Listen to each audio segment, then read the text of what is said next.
घोषित किया और आज भी ये जो घृणा का माहौल है वो आप देखते हैं, और उनकी ये घृणा, ये जो विद्वेष जो है वो सामने आता है कि हम जो आपके प्रतीक हैं, संविधान के प्रतीक हैं, जो दलित स्वाभिमान के प्रतीक हैं, उनके हम विरोध करेंगे। और वो विरोध आज मूर्ति के विरोध के रूप में हमारे सामने है।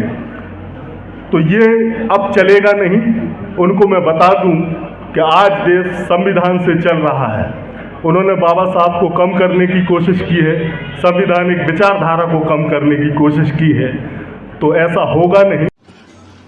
अरे मुझे तो इस बात का आश्चर्य हो गया कि वही आरएसएस संगठन के लोग आजकल बीएन राव साहब का चित्र बांट रहे हैं। बीएन राव साहब का हम तो जानते भी नहीं थे ये है कौन।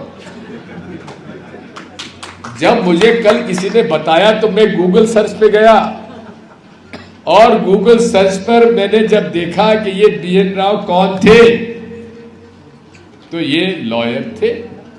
आरएसएस की ढूंढ है, कैसे हम मुकाबला करें बाबा साहब का, कैसे एक वर्ग विशेष के लोगों को फिर से उसमें शामिल करें। भाई मेरे संघी लोग, अब शर्म करो, इतिहास तुम बदल नहीं पाओगे।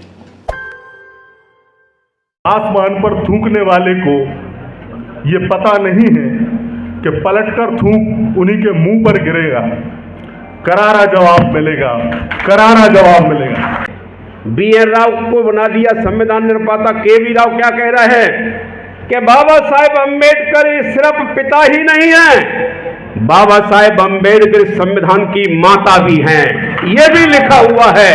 यानी बाबा साहेब अम्बेडकर ने, माता का मतलब होता है, माँ का मतलब होता है जन्म देने वाला। अगर संविधान को जन्म दिया है तो बाबा साहेब अम्बेडकर ने दिया है, और पैदा किया है बाबा साहेब अम्बेडकर ने। तो मैं दावे से कहना चाहता हूं, सब कुछ संविधान में बाबा साहेब अम्बेडकर ही हैं।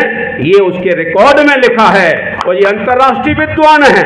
यही नहीं, आज की तारीख में अगर ऐसा कोई विरोध करता है, आरएसएस अपने मन में कुछ भी कहे कि हम ये कह देंगे संविधान बदल देंगे, क्या मोहन भागवत साहब अपने पिताजी को बदल दोगे क्या? मैं ये कहना चाहता हूं, मैं कहूंगा हाँ, पिताजी को बदला जा सकता है मोहन भागवत जी के अनुसार, लेकिन मां को बदल दोगे क्या? मां नहीं बदली जा सकती। पिता तो एक बार बदला जा सकता है, लेकिन माता नहीं बदली जा सकती है। और इतना ध्यान रहे, मैं आज कहना चाहूंगा आरएसएस से, मैं कहना चाहूंगा उन लोगों से जो आरएसएस का झंडा थाम करके बाबा साहब को गालियां दे रहे हैं, जो बाबा साहब को मानते हैं, जिनको बुरा लगा है, जिनको बुरा लगा है, ये मैं मानता हूं, ज़्यादातर उसमें कमज़ोर वर्ग के लोग हैं जो बाबा साहब को मानते हैं।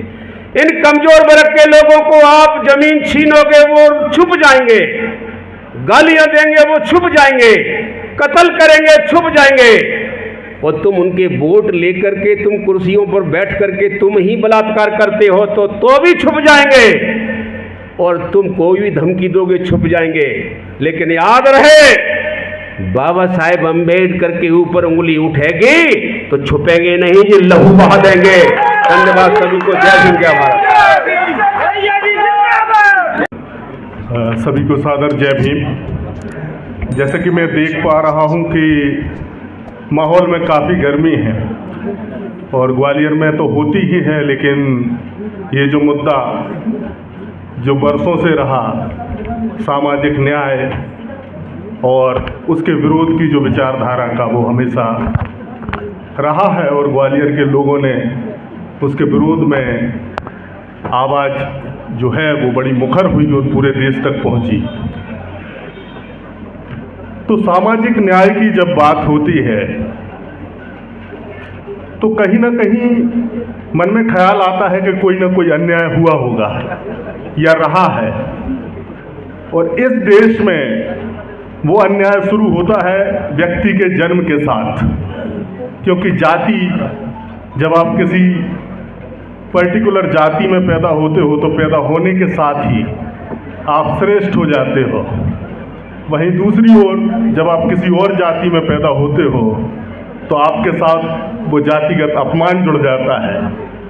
और उस जाति के आधार पर आपके ऊपर बहुत सारे प्रतिबंध कुछ लोगों ने लगाए, और वो भी न केवल अपने नागरिकों के ऊपर लगाए, बल्कि अपने ही धर्म के जो लोग थे उसी के आधार पर लगाए, उन्हीं के ग्रंथों के आधार पर लगाए।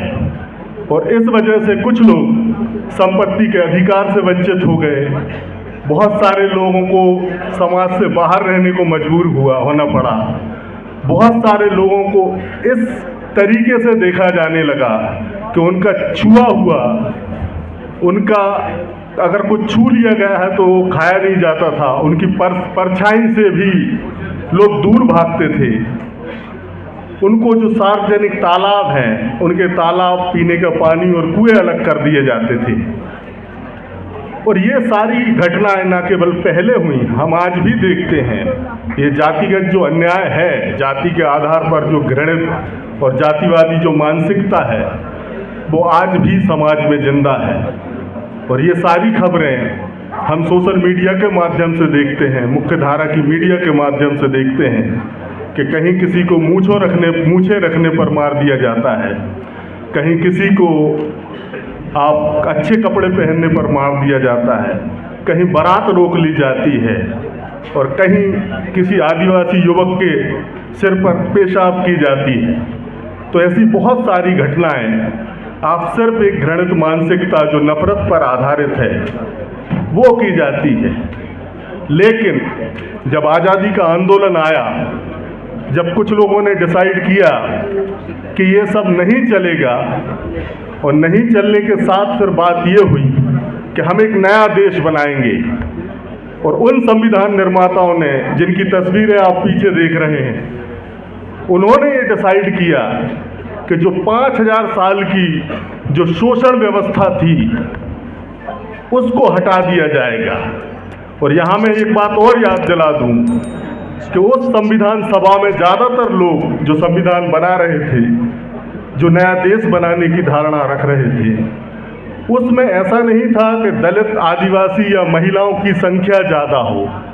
लेकिन फिर भी उन्होंने ये डिसाइड किया, उन्होंने कहा कि नहीं, आदिवासियों के अधिकार सुरक्षित होंगे, दलितों के अधिकार सुरक्षित होंगे। और इस तरह उन्होंने एक नया देश गढ़ा। लेकिन उस समय भी बहुत सारे लोग संविधान का विरोध कर रहे थे। कौन लोग कर रहे थे, ये इतिहास गवाह है। और वही लोग आज ये कहते हैं कि जो संविधान की बात करते हैं, जो इतिहास जानते हैं, जो पढ़ने और समझने वाले लोग हैं, बस मैं 2 मिनट और लूँगा, तो उन लोगों ने ये जो जातिवादी मानसिकता है उसको आज भी पोषित किया। और आज भी ये जो घृणा का माहौल है वो आप देखते हैं, और उनकी ये घृणा, ये जो विद्वेष जो है वो सामने आता है कि हम जो आपके प्रतीक हैं, संविधान के प्रतीक हैं, जो दलित स्वाभिमान के प्रतीक हैं, उनके हम विरोध करेंगे। और वो विरोध आज मूर्ति के विरोध के रूप में हमारे सामने है। तो ये अब चलेगा नहीं। उनको मैं बता दूं कि आज देश संविधान से चल रहा है। उन्होंने बाबा साहब को कम करने की कोशिश की है, संवैधानिक विचारधारा को कम करने की कोशिश की है, तो ऐसा होगा नहीं। वो न्याय के मंदिर में रहते हुए ये भूल गए हैं कि देश संविधान से चल रहा है, और बाबा साहब को वो अपमानित करते हैं। तो मुझे फिल्म राजनीति का एक डायलॉग याद आता है जो मनोज वाजपेयी ने बोला कि आसमान पर थूकने वाले को ये पता नहीं है कि पलटकर थूक उन्हीं के मुंह पर गिरेगा, करारा जवाब मिलेगा, करारा जवाब मिलेगा। धन्यवाद, आपने अपने धैर्य से मुझे सुना, उसके लिए बहुत बहुत आभार। जय ज्ञान, जय विज्ञान, जय संविधान।